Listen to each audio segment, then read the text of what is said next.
Fundamental theorem.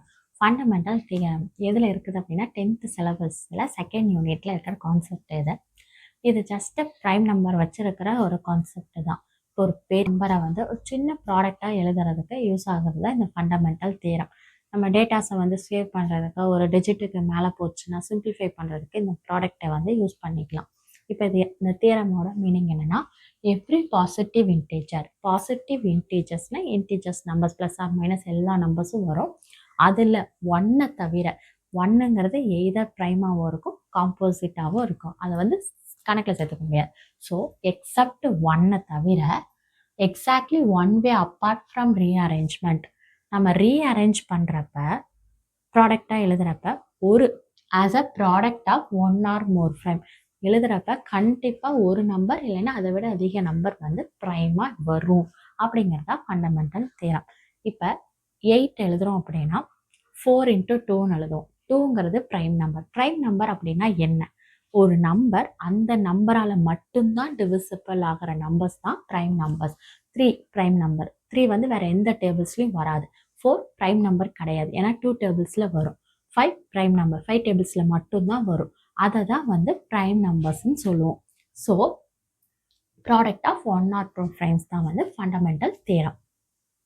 Number வந்து ஒரு நம்பரை டிவைட் ஆகுது, அதை வந்து ப்ராடக்டாக எழுதுறோம்னா அதில் ஒரு நம்பரை கண்டிப்பாக அதை டிவைட் பண்ணும். அப்படிங்கிறத P divides AB simplifies P divides A or P divides P. இப்போ ப்ரைம் நம்பர் எடுத்துக்கலாம். ப்ரைம் நம்பர் வந்து அந்த நம்பரால் மட்டும்தான் டிவிசிபிள் ஆகும். டிவைட்ஸ் அப்படின்னா P divides ABனா AB divided by Pன்னு அர்த்தம்.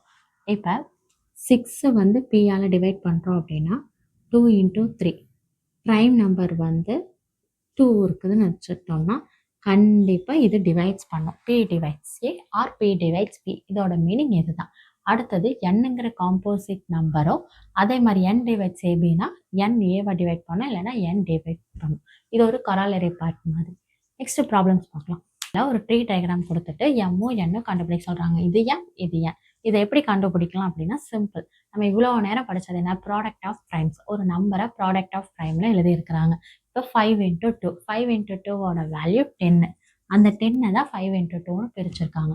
இந்த 10, அப்போ இதோட answer 50. 50 × 3யோட value 50. 150 × 2வோட value 2. 50 × 2s are 30. அப்போ 150 × 2வோட வேல்யூ 300. எம்மோட வேல்யூ 300, என்னோட வேல்யூ 50. இப்படி ட்ரீ டயக்ராம் வச்சு ஈஸியாக சால்வ் பண்ணிக்கலாம். நெக்ஸ்ட் ப்ராப்ளம் பார்க்கலாம். வயசுனா தெரியணுமா? வா, இதோ இங்க நிக்கிறாள், இவதான் என்னோட சில்வண்டு ப்ரீகேஜி படிக்கிறா. டீச்சர் ஆகணும்னு இவ்வளவு நினைக்கிறா, அதனால இப்ப கிளாஸ் நடத்துவா. வந்து என்னோட குட்டி வாண்ட நடத்துவா. சொல்ல 6 பவர் n நேச்சுரல் நம்பர். அந்த என்னங்கிற நேச்சுரல் நம்பர் வந்து 5ஆல் டிவைட் ஆகுமா அப்படின்னு கேட்டிருக்கிறாங்க. இதை எப்படி சால்வ் பண்ணணும்னு இந்த குட்டி வாண்டு சொல்லித்தரும். சொல்லித்தா. பயமா இருக்காமா? என்னங்கிறது நேச்சுரல் நம்பர். அந்த நேச்சுரல் நம்பர் வந்து 5ஆல் டிவைட் ஆகுமான்னு கேட்டிருக்காங்க. இப்ப 6 எப்படி எழுதலாம்?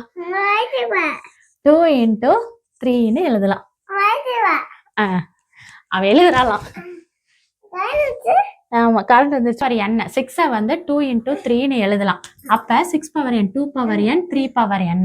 2 பவர் nங்கிறது எப்பொழுதுமே வந்து ஈவன் நம்பரா தான் இருக்கும். அப்ப 6 பவர் nங்கிறதுல வந்து கண்டிப்பா 5ஆல் எண்ட் ஆகாது. So no. 6 பவர் nங்கிற நேச்சுரல் நம்பர் வந்து 5ல எண்ட் ஆகாது. அதுதான் ஆன்சர்.